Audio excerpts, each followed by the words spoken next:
Thank you. How do we find the value in things that are invisible to us, even when they're right in front of our eyes? Just as our mind filters out the sounds of refrigerators, air conditioners, and tea kettles, and eggs frying in a pan so that we can better hear the voice of someone who is speaking to us, it also filters out visual distractions so that we can better see the things that we already believe to be important.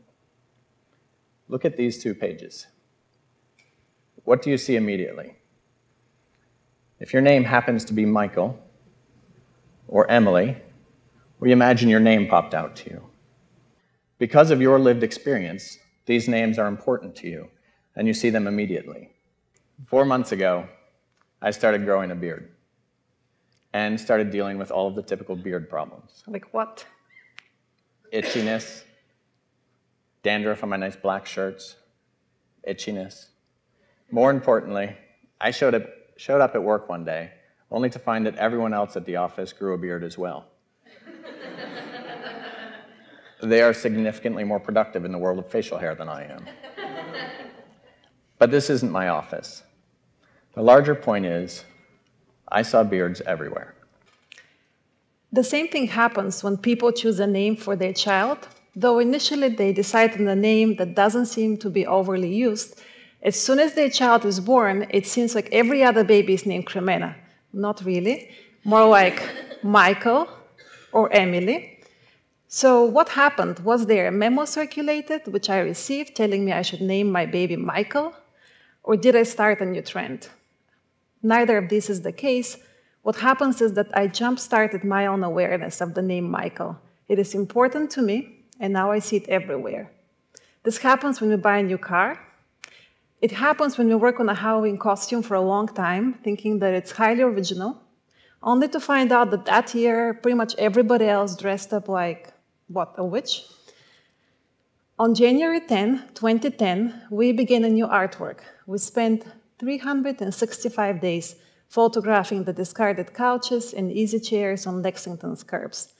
We photographed the people who put them out on the curb. We photographed people who lived nearby. We photographed people who worked in the neighborhood. And at times we photographed passers-by, people who were just passing through the same way as we were passing through the neighborhood. These 4 people were returning from the grocery store. Kremena and I had been working together on this artwork for 8 months at the time I took this photograph. On this day, Kremena was not with me. 2 of the people were super excited to find out why I wanted to take the photograph. They were excited because they knew of another person in Lexington working on the same project, an incredible artist named Kremena. To them, in that moment, I was invisible.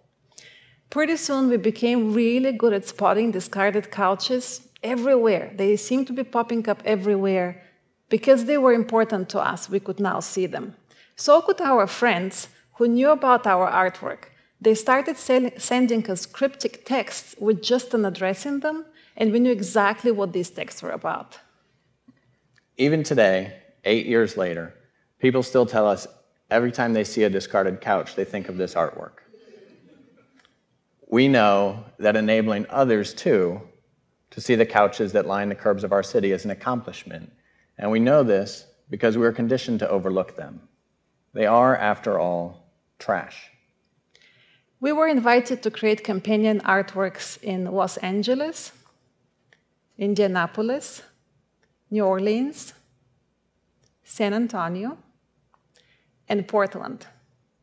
In each of these cities, we photographed people who called them home, sitting on the abandoned couches and easy chairs.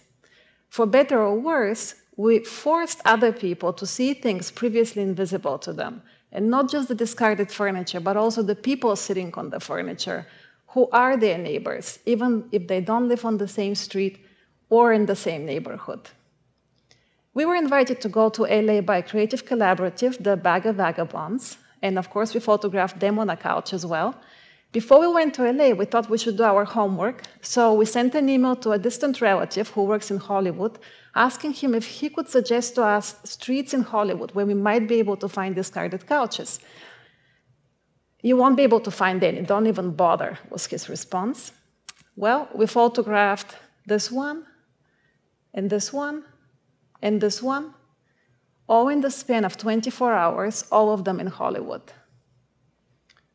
We realize that allowing other people to better see broken, stained, and abandoned couches that line the curbs of their city might not greatly enrich their lives. But what if we could better see the things that were previously invisible because they were unimportant to us? How could this newly acquired significance improve our lives? On January 8th, 2017, we gave a talk about another artwork, Unlearn Fear and Hate, at a Jewish temple in Lexington, Kentucky. This was not our first talk at a house of worship. It was, though, the first one which was made open to the larger community. The talk was given to a youth group, and you know, youth, their desire to include everybody.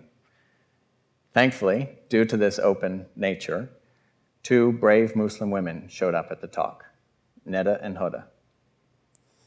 Though they were slightly anxious and didn't know what to expect about being inside of a Jewish temple, they came to our talk on that day. Afterwards, we said to them what we believed at the time to be true, that we had never before met a woman in Lexington who wears a hijab. We learned there are 5 mosques in the city. This seemed like a lot, especially compared to the 2 Jewish temples, because we felt like we knew a lot of people who were Jewish, but had not before that day met a woman from Lexington wearing a hijab. Much to our surprise, 3 months after we gave this talk at the temple, we realized that 4 months before that talk, we had actually met this woman. Her name is Zarin. In fact, we worked with her to create a 60-foot-long stencil of the words Unlearn Fear and Hate at her high school, which is a local high school in Lexington, Kentucky. In fact, she and I were squatting next to each other working on the stencil for a while. I asked her about her name. I tried to remember it, just like I always try to remember the names of people I talk to. Then I forgot about it, and I forgot about her. Before we met Neda and Hoda, the Muslim community in town had no personal significance for the 2 of us, so they were largely invisible to us.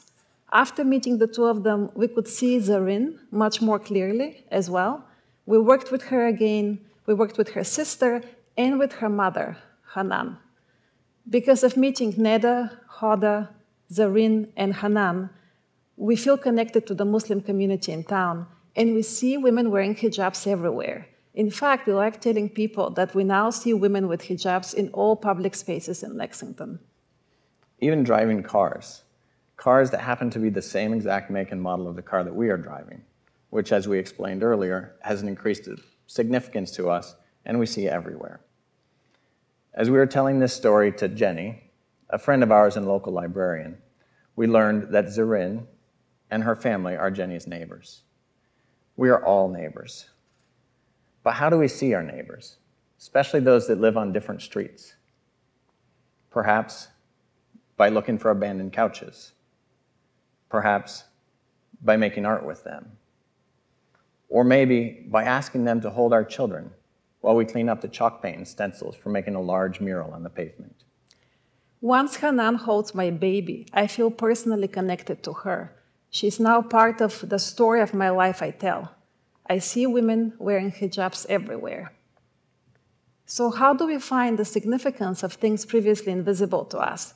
How do we even see these things in the first place? Perhaps by seeking out or creating moments of contact, even when they entail giant birthday cookies. Consider sharing a cookie or coffee with someone you didn't consider a friend before. Thank you.